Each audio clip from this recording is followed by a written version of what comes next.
Bueno, el presidente de la Federación de Comerciantes, Iván de Jesús García, pues siempre es una persona habitual aquí porque para un poco, si usted quiere medir cómo va la situación de la economía, yo creo que más que la economía, la gente que más sabe cómo anda el país en todo el sentido de la palabra son los comerciantes, porque en el caso de los colmaderos, ahí se da cuenta de cuál está enfermo, es el vecino, el muchacho, el que estudia y de todo, porque el colmadero no solamente es para vender y para fiarle a la gente, sino que también ahí va que préstame tanto porque se me enfermó un muchacho, préstame tanto para mandar al muchacho. O sea que el comerciante mide la temperatura del país día a día. Saludos, don Iván, y bienvenido al espacio. Bueno, para mí es un honor estar compartiendo esta hora ante el país, porque su programa, usted sabe que es un toque de queda. Cada vez que Héctor Herrera Cabral tiene un entrevistado, es primera plana en los periódicos y es tendencia en las redes sociales. Bueno, Así que el honor es mío. el tema es que eso es por los invitados, Sí. no por mí, porque son de calidad. Bueno, me imagino que ustedes obviamente tuvieron una participación como comercio, tuvieron una participación importante en el comportamiento de la economía, en el crecimiento de la economía del pasado año, que con respecto, por supuesto, a la caída en el 2020 de 6.7, crece 12.3 en el 2021, pero bueno, con respecto a la prepandemia, 4.7, 4.6 por ahí, casi el potencial de la economía, y en ustedes se consuman todas las transacciones y las actividades económicas. ¿Cómo ve ese comportamiento y cuál fue el papel desempeñado por ustedes? Bueno, como usted es economista y maneja bien los números, usted habló de una caída de casi un 7% en el 2020, un crecimiento en el 2019 de 4.7, que es un 5. Entonces, cuando tenemos un 12.4, sería la sumatoria de recuperar ese menos 7, Claro, ese menos 7 que se vuelva 7 más los otros 5 puntos, así entonces es. da exactamente 12.4. Y el comercio obviamente tuvo un papel estelar en este crecimiento económico de la República Dominicana, porque normalmente nuestro sector es el sector que mantiene un crecimiento estable en la economía en la República Dominicana. Muchas veces que subió el oro, entonces vienen las exportaciones de oro y juegan un papel estelar. Sin embargo, en el 2021 y 2020, el papel estelar lo jugaron los dominicanos ausentes. Si la diáspora dominicana que vive en Estados Unidos y que vive en Europa, porque con los fondos, con los beneficios, con las ayudas que le entregaron los gobiernos europeos y el norteamericano, se volcaron y enviaron el doble de la cantidad de dinero que le enviaban a sus familiares. Es por esto que el crecimiento de las remesas de 5.000 a 10.200 millones de dólares fue la tabla de salvación también para nosotros como dominicanos. Aquí hay que rendirle un tributo especial a esa diáspora dominicana que reside tanto en Europa como en Estados Unidos, porque de verdad han sido los principales protagonistas en estos prácticamente 2 años que lleva esta crisis económica por el coronavirus. Entonces, Eso es de justicia, reconocerle eso. ¿sí? ¿Por qué? Porque ellos Creo que mandaron, la vez anterior usted dijo, bueno, los verdaderos protagonistas, los verdaderos gobernadores del Banco Central, la vez anterior que estuve aquí, son ellos en esta crisis que se presentó. correcto, fueron la tabla de salvación del gobernador del Banco Central. Entonces, pero nosotros como sector sentimos directamente estas remesas porque un porcentaje importante fue para alimentos y el otro porcentaje importante fue para el sector construcción, porque dinamizaron el sector construcción en la República Dominicana, que después de durar casi 3 meses cerrados, cuando comenzaron a llegar esas remesas, al que le entraban $5,000, agarraba y mandaba 4,000 para acá, que les repararan su casita, que comenzaran otra casa nueva. Y es por esto el repunte importante que tuvo el sector construcción y obviamente el sector ferretero, porque somos nosotros los que le suplimos los materiales de construcción. Fue muy importante y el sector comercio, como siempre, aportó no su granito de arena, no un volteo de arena para que la economía de la República Dominicana, con la ayuda de los dominicanos ausentes, creciera en ese porcentaje de 12.4. Ahora, usted como economista también que lleva números, sabe que con una inflación de 8.5% de la canasta completa, entonces ese 12.4 cuando usted le resta 8.5, entonces hay solamente un 4% en términos reales. En términos reales, sí, que le sobró a la gente en los bolsillos para poder sobrevivir durante el año 2021.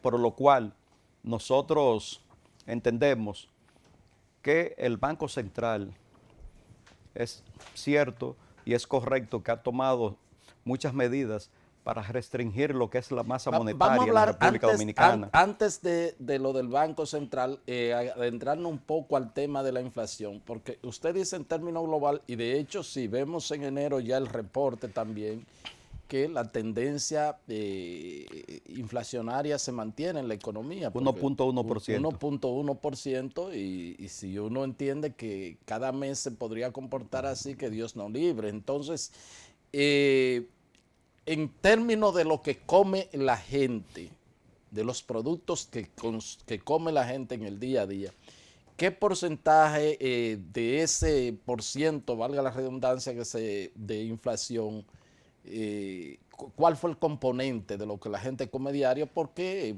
bueno, cuando uno manda a un reportero a la calle, el asunto, el grito está al pecho. ¿Cómo influye en la comida de la gente eso? Bueno, mire, la canasta que el Banco Central calcula es una canasta muy amplia y que muchas veces los sectores más pobres quizás participan en la tercera parte de esa canasta básica que prepara el Banco Central. Ahora, nosotros siempre hablamos con justicia y siempre hablamos para que no nos puedan desmentir. A nivel de los productos agrícolas, la estabilidad de precios en el año 2021 se mantuvo. ¿Por qué? Porque usted va a los mercados y encuentra arroz a 23, 24 y 25 pesos la libra. Claro, hay arroz que están en marca, enfundado, hay otros que son vitaminados, que son más caros, pero estamos hablando de lo que consumen los más pobres. Entonces, estos productos, el arroz, el azúcar, las habichuelas pintas, la papa, el ajo, la cebolla y los vegetales, mantuvieron precios estables durante todo el año 2021. Ahora, nosotros esperamos que en el 2022 también se mantengan esa estabilidad en los precios. Es cierto que los productores de arroz se quejaron este mes, a inicio de mes, diciendo que sus costos de producción se han incrementado, pero el gobierno destinó 1.600 millones de pesos el año pasado para subsidiar lo que son los agroquímicos y los fertilizantes que ellos utilizan para su cosecha. Y que entiendo que el honorable presidente de la República va a hacer lo mismo durante este año 2022. Inclusive si hay que duplicar el subsidio directo a los productores, se tiene que hacer para que los bolsillos de los consumidores no se vean afectados por el incremento del arroz, que es el producto que más impacta en la canasta básica y es el producto más político a nivel de precios que tienen todos los productos que componen la canasta básica en la República Dominicana. Es decir que entonces ese incremento en lo que consume el día a día en los dominicanos, esa inflación no se sintió por la estabilidad de los rubros del sector agrícola, Porque lo que veo es gente en el día a día diciendo que todo está caro, o sea, parece bueno, que entonces se parte de premisas que no son reales. No, no, no. La gente cuando ustedes los entrevistan en la calle, la gente habla con razón. ¿Por qué? Porque ¿y los productos industrializados? Y la gente cuando va a comprar un galón de aceite, que costaba 325 pesos y ahora vale 650 pesos, no tiene que gritar, tiene que desesperarse. La gente cuando compra, que la gente entiende, no, que no es un producto básico, pero la gente compra cachú, la gente compra mayonesa, la gente compra salchichas, la gente compra pica pica. ¿Sí? La gente compra muchísimos artículos que son industrializados, que realmente han duplicado los precios. Entonces, al duplicarse los precios de estos productos industrializados, de que la gente está al grito donde quiera. Pero por eso hablamos que a nivel del producto del campo, correcto, están estables, pero el arroz no se cocina solo. El arroz hay que echarle aceite y hay que echarle sazón también. Y esos precios prácticamente se duplicaron de todos esos productos. Y no se come vacío, entonces hay que comprar el pollo, que Sí. aunque un poco se estabilizó, Sí. pero llegó un momento que estuvo muy alto y hay que comprar las carnes y la cosa y todo eso. Entonces cuando se hace el conjunto se siente, ¿verdad? Se siente, ok, la gente está al grito. Hay un punto que es interesante, que uno entendería como que estaríamos hablando algo que no deberíamos de decir.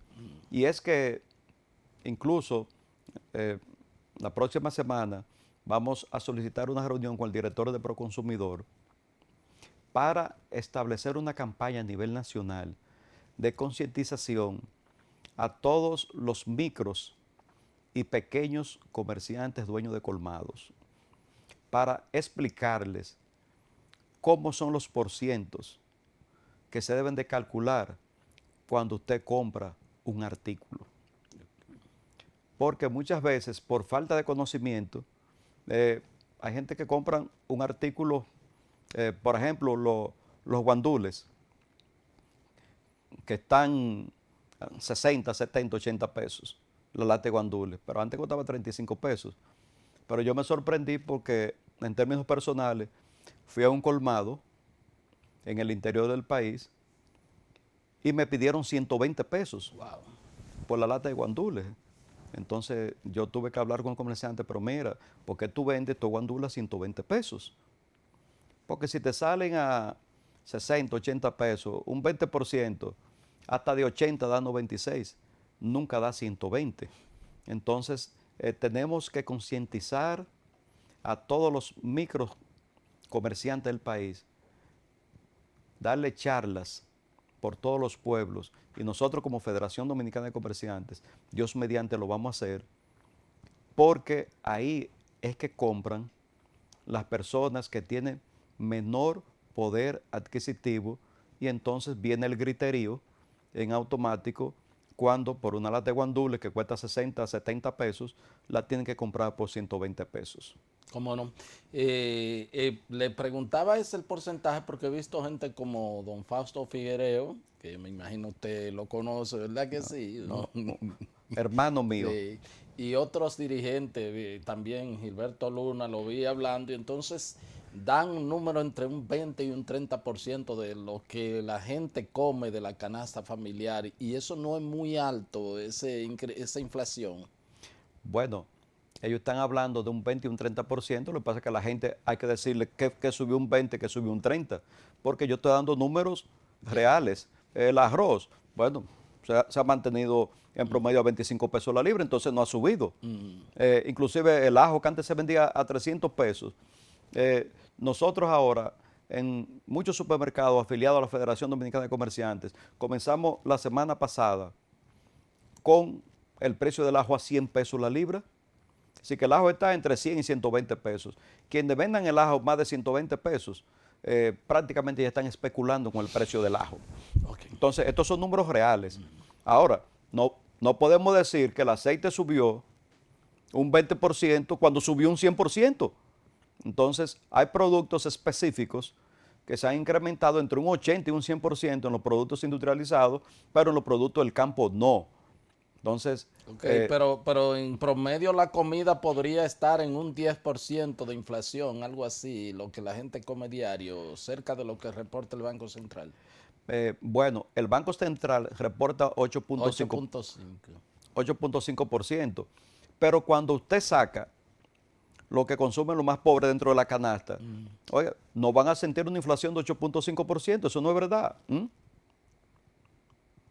Para los más pobres estamos hablando de un 15% en promedio, no el 8.5%, pero estamos hablando de un 15% en promedio de lo que ellos utilizan. Claro, y la clase media y media alta, ahí debía ser un poco más No, alto. un 25 y un 30%.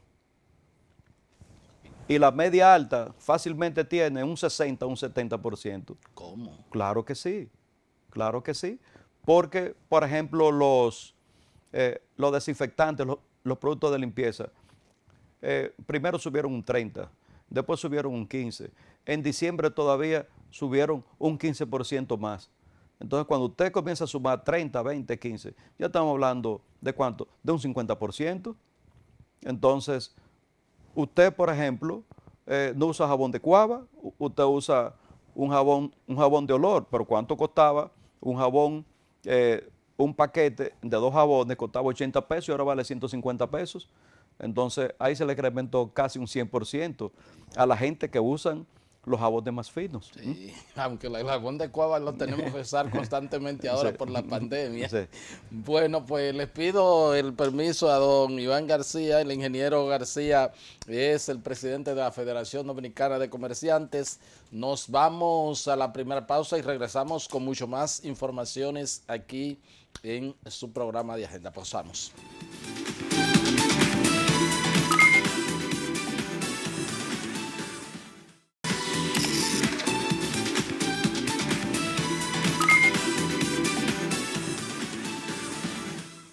Continuamos con esta entrevista con el ingeniero Iván García, él es presidente de la Federación Dominicana de Comerciantes. Bueno, las medidas a propósito del tema de inflación que se está tomando, sobre todo por las autoridades monetarias, el Banco Central, en el incremento de 200 puntos a su tasa de política monetaria, y bueno, pues esto evidentemente que se traspasará al sistema financiero formal y bueno, todo lo que implica.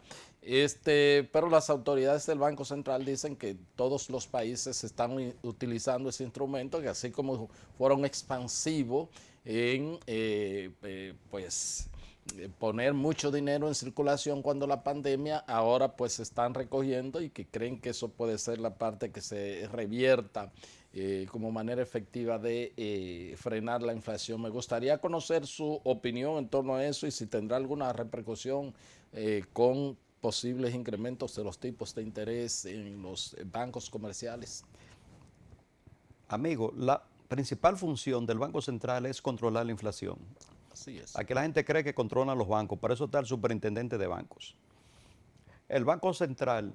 No, y el tema de, perdón, de la macroeconomía y del Sí. crecimiento, eso es el gobierno, eso El es Ministerio de Planificación, Economía y sí. Desarrollo. Así es, así es. Y el tema de las estadísticas está la Oficina Nacional de Estadísticas. Debería ser así para medir. Debería Claro, ser así. ¿por qué?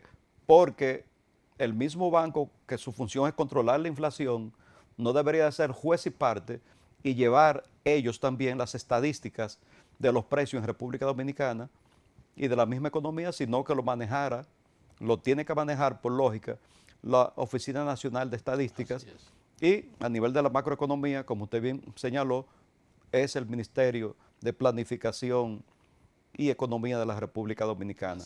Pero el Banco Central ha incrementado 2 veces su tasa de política monetaria, que obviamente debería repercutir en el incremento de la tasa de los préstamos que nosotros los empresarios tomamos prestado en la banca. Obviamente tuvimos el año pasado tasas al 6%, 7%, 8%, incluso nosotros como Federación Dominicana de Comerciantes, junto con el Banco de Reservas, implementamos un programa de préstamos a los miembros de la Federación Dominicana de Comerciantes a un 8% y con 6 meses de gracia, que normalmente la banca tradicional no lo otorga. Claro. Eso produjo una guerra de tasas que gracias a Dios nos beneficiamos todos con tasas hasta el 6%. Ahora, es bueno que los consumidores sepan, y nosotros los empresarios comerciales, que si usted firmó un préstamo en el banco con una tasa fija por 2, por 3, por 4 años, o hasta 5 años, que se llegaron a firmar préstamos con tasa fija, los bancos no pueden variar esa tasa. Por eso siempre le decimos a nuestros afiliados que chequen la eléctrica chiquita de los bancos, sí, porque no pueden incrementar la tasa que ya ha sido negociada cuando es una tasa fija, que incluso en las ferias de vehículos ponen tasa fija por un año. En un año usted no le pueden subir el préstamo que usted está pagando por su camión o por su vehículo. Aunque el Banco Central lo que quiere es reducir la masa monetaria, que haya menos pesos en manos de los consumidores para que la gente no tenga tanto dinero para comprar. Obviamente, eso lo que hace es que disminuye las ventas del sector comercio por la restricción de la masa monetaria y también porque ya la gente entonces no quiere coger dinero prestado porque va a tener unas tasas más elevadas. Pero de acuerdo a su política, que es la reducción de la inflación, que es la reducción de la inflación en este caso es forzada a través de que la gente no tenga muchos pesos para poder comprar. Ayúdenme a entender esto, porque si es por el tema de la inflación, eso como política monetaria se ha utilizado esos instrumentos. Y cuando hay una inflación altamente importada, ¿qué efecto puede tener el incremento de la tasa de interés o no en, por ejemplo, el costo de fletes, en el incremento de materias primas importadas?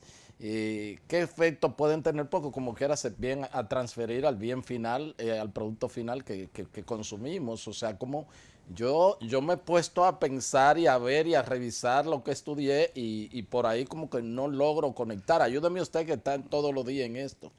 Bueno, precisamente esa era la segunda parte de la respuesta, que un tema es la inflación local, pero un tema es la inflación importada, que usted como economista bien lo expresa. Oiga, si el petróleo está a $90, ¿de qué forma podemos nosotros aquí como país reducirle el precio del barril de 90 a 40? O de 90 a 56, 58, como está en el presupuesto. Es imposible porque depende de la fluctuación de los mercados internacionales. Entonces, esa inflación importada que se refleja primero en el precio del petróleo, que permea toda la economía. Segundo, en el incremento de los precios de las materias primas con las cuales se producen los alimentos en República Dominicana. Y tercero, que tenemos el alza de los fletes en el mercado mundial, que nosotros pensábamos que en el primer trimestre de este 2022 se iba a producir una reducción significativa y no ha sido así. Todavía hay partes, por ejemplo, los fletes desde España, que subieron a $11,700 de 3,000 y pusieron un cargo en diciembre, noviembre-diciembre de 2,700 por temporada alta. Se pensaba que esos 2,700 lo iban a eliminar. Le han quitado $200 y $500. Es decir, que la velocidad que nosotros esperábamos en la reducción del precio de los fletes no ha ocurrido. Entonces, esta inflación producida específicamente por factores internacionales, el Banco Central no puede controlarla. Entonces, hay que chequear cómo se van a manejar esa inflación. Nosotros, en este mismo programa, hicimos la propuesta y muchos nos llamaron del mismo gobierno cuando hablamos que nos cobraran el precio del flete a los niveles de la prepandemia. de la prepandemia. Entonces, ¿por qué? Porque de esta forma se puede reducir, se puede abaratar el precio de todos los artículos importados entre un 15 y un 20%. Y siempre lo explicamos con números sencillos, que si la mercancía cuesta $20,000 y el flete vale $18,000, con el seguro son $40,000, entonces cuando usted va a pagar los impuestos aquí, es en base a la sumatoria de costo, seguro y flete. Entonces, si usted paga un 20% de arancel, un 20% de $40,000 son $8,000, pero paga el 18% del ITEVI más otro gasto, otro 20 más. Ya estamos hablando de $16,000.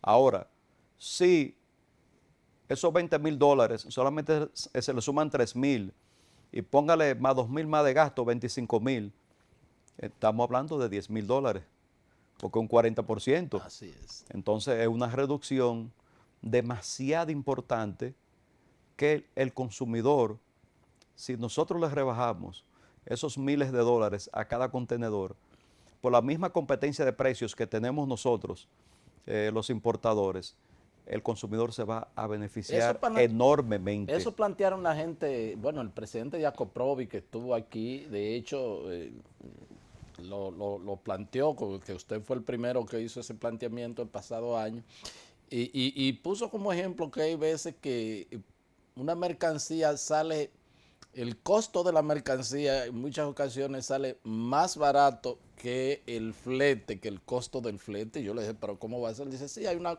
cosa que son bastante voluminosas y que ocupan todo, que ocupan gran parte de eso, y entonces se paga menos por eso que por lo que se paga en aduana. A mí me resultó eso insólito, ¿verdad? Pero me dice que sí, que eso se ha podido dar. Sí, no, es que se está dando. Por ejemplo, ellos no son importadores, pero nosotros, por ejemplo, que un contenedor de cerámica cuesta $10,000. Entonces, estamos pagando hasta $20,000 por el flete. Entonces, un contenedor de tubo plástico, por ejemplo, de PVC, también cuesta $10,000 y estamos pagando $20,000 por el flete. Así es muy Entonces, en Perú, aunque ellos tienen una situación política especial, pero en noviembre eliminaron para el pago de los impuestos el costo del flete para que la población se beneficie y la inflación no lo golpee tan fuerte. Eso sería una medida interesante que el presidente la volviera a ponderar, porque estoy seguro que se planteó en el equipo económico. Sí, se planteó. Pero que hay muchos científicos en este gobierno que se llegaron a creer y lo expresaron, que después los comerciantes no íbamos a quedar con ese dinero. ¿Y quién le ha dicho a estos científicos que un mundo competitivo como el de hoy, si usted trae un producto y yo traigo otro producto similar, el precio lo va a fijar en la competencia entre nosotros dos? Claro. Y cualquier reducción que haya en el comercio, automáticamente se lo transmitimos al consumidor. Desde que uno fije un precio, el otro tiene que caerle atrás. Y si usted quiere vender más y puede, para tener más dinamismo, le va a aplicar un precio más barato y los otros van a entrar en esa competencia. Mire, pero hay un tema que no quiero dejar de pasar antes de que se termine la entrevista. Es que he visto también que por decisión de la Dirección General de Impuestos Internos, y veo que hasta en el tema de los cabildos, el Distrito Nacional, he visto que se están implementando, pues, o se pretenden implementar algunos impuestos, en este caso, la parte del servicio de internet, de lo que se trae aquí, pues Netflix, toda esa plataforma, y también pues la parte de algún y tributo a comerciantes por parte de el Ayuntamiento del Distrito Nacional. ¿Cómo ve en este contexto esas disposiciones recaudatorias, tanto del gobierno como del el municipio, el cabildo? Cuando comenzaron a hablar de incrementar los arbitrios, los impuestos municipales, aquí en el Distrito Nacional, nosotros nos sorprendimos. ¿Por qué? Porque por más que sea, nosotros todavía estamos en pandemia. Estamos en situaciones difíciles y el comercio, aunque hay sectores del comercio que se han beneficiado por el incremento de las ventas, en lo que es, por ejemplo, alimentos y medicinas, pero la situación, aunque se han recuperado los empleos, aunque la economía está marchando bien, pero el año pasado el comercio se desangró también para acogerse a la amnistía fiscal. Hay muchos préstamos que fueron tomados en la banca solamente para pagar impuestos. Entonces, ahora que este año es para el comercio recuperarse de esos pagos extra que realizamos. Y en medio de un proceso inflacionario, venir aquí a hablar de incrementar los impuestos sobre las rampas, sobre los letreros, señor, eso no es prudente. La semana pasada me llamaron que el Consejo de Regidores aprobó todos los arbitrios. Ahora, yo entiendo que debe de haber mesura, porque que lo aprobaran no significa que lo van a aplicar de inmediato. Entonces, no se puede estar forzando tanto, porque la situación no está para seguir drenando al comercio con tantas cargas contributivas. Eso hay que paralizarlo por un tiempo. Señores, pero si el honorable presidente de la República postergó revisar la reforma fiscal, si el presidente lo ha postergado, entonces, ¿por qué hay otros sectores que quieren implementar impuestos? Si el propio presidente, que ha manejado muy bien la crisis sanitaria y la crisis económica que se generó con la pandemia, porque tenemos que decir esto, claro. Aquí se ha manejado con mucha prudencia la economía. Las dos luces del gobierno, el manejo de la pandemia y el manejo de la economía. De la economía. Oiga, aquí ya tenemos más empleos que lo que existían en enero del 2020. Ya tenemos más empleos formales en la TCS, porque el presidente se ha empeñado en empleo, empleo y empleo. Entonces, si estamos creando empleo, si el sector mayor empleador que hay en la República Dominicana somos nosotros los empresarios comerciales, entonces, ¿y por qué este castigo con estos nuevos tributos de parte de la alcaldía del Distrito Nacional? Porque después todos los alcaldes se van a meter en la ola. En el caso de la plataforma de Netflix y todo eso y cosas, ¿cómo usted ve que hay una discusión en ese sentido? Mire, lo primero es que quien paga los impuestos al final de cuentas es el consumidor, pero las facturas se generan en Estados Unidos. Entonces, en la DGI están hablando, no, que ellos van a cobrar los impuestos a donde se genera la facturación. Entonces, ¿cómo van a cobrar esos impuestos? Porque ellos no tienen jurisdicción en Estados Unidos. Entonces, la única forma sería buscar una solución interna, que no sé cómo la van a buscar, para que cada quien que esté pagando sus 7, 8, 9, 10 dólares por el servicio de Netflix, que entonces tenga que pagar el 28%, porque está el 18% del ITEVIS, más el 10% del impuesto a las telecomunicaciones, más el 2% también. Entonces, un 30% de impuestos. Entonces, quien está pagando 10 dólares, entonces tendría que pagar 13 dólares. Usted dirá, pero eso es poco dinero. Poco dinero. Aquí ahora mismo el servicio de Internet es el servicio más demandado, pero porque en la mayoría de las casas, eso hay que decirlo, tienen los servicios de Netflix. Claro. Entonces, eso es también inflacionario. También le mandamos una carta que el impuesto a los desechos sólidos, que es costosísimo a la mayoría de las empresas de la federación, eso nos va a costar entre 200 y 300 mil pesos más al año de impuestos. Y hablamos, señores, en estos tiempos, aunque reiteramos que el objetivo es bueno, tanto de las alcaldías como del gobierno, pero el momento no es el apropiado. En tiempo de inflación hay que controlar el tema de los impuestos. Finalmente, ustedes acogen como bueno y válido la decisión del gobierno de eliminar todas las restricciones con respecto al tema de la pandemia del COVID.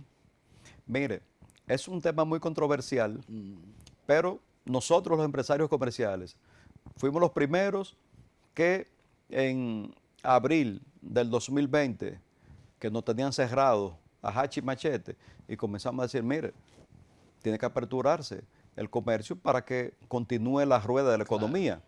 Entonces, oye, después de casi 2 años, ya la gente está, una parte está hastiada de tantas reglamentaciones y otro grupo ya se ha acostumbrado. Ahora, nosotros apoyamos la valentía del presidente de decir 0 limitaciones. Aquí, cuando el presidente tomó la decisión también de que se utilizara la tercera vacuna, hubieron críticas hasta de la Organización Mundial de la Salud, que dijeron que República Dominicana nos estaban volviendo locos. ¿Y qué pasó? Que después la misma OMS recomendó una tercera dosis de la vacuna y el presidente salió bien y nosotros como país salimos bien. Entonces, ¿y por qué tenemos que pensar ya una gran parte o una parte de los dominicanos que eso va a ser un fracaso? Si el presidente ha sido exitoso con el manejo... Hay que darle el beneficio de la duda. No, de la duda no, porque yo entiendo que él lo está haciendo con números. Ya. Tenemos que apoyarlo porque ya hay países, por ejemplo como Francia, como España, que están hablando que en marzo van a dejar de forzar a la gente, de obligar a la gente a usar las mascarillas y andar con los carnets de vacuna. ¿Y por qué nosotros no podemos ser los primeros nueva vez, como lo fuimos con la tercera dosis? Entonces, por esto nosotros apoyamos la decisión del presidente y lo único que todo el mundo tiene que tener pendiente, que así como la salvación es personal, el cuidado de la salud. El cuidado de su salud también es personal. Si usted entiende que no se siente seguro andando sin mascarillas, bueno, pues sigue usando su mascarilla. Es una decisión personal. En Japón la gente tiene ya como 20 años normalmente usando mascarillas. Por el asunto de la contaminación. Contaminación ambiental, exactamente. Y no pasa nada. Entonces, pero nosotros de verdad apoyamos al honorable presidente de la República y confiamos en Papá Dios que esa certeza que él tuvo, esa visión que tuvo con la tercera dosis de la vacuna, también va a ser exitosa con el tema de quitar todas las limitaciones que había por el COVID. Amén. Que Dios lo oiga. Muchísimas gracias, ingeniero. Gracias a todos ustedes por haber estado con nosotros y será pues hasta otra entrega de su programa de Agenda. Hasta entonces.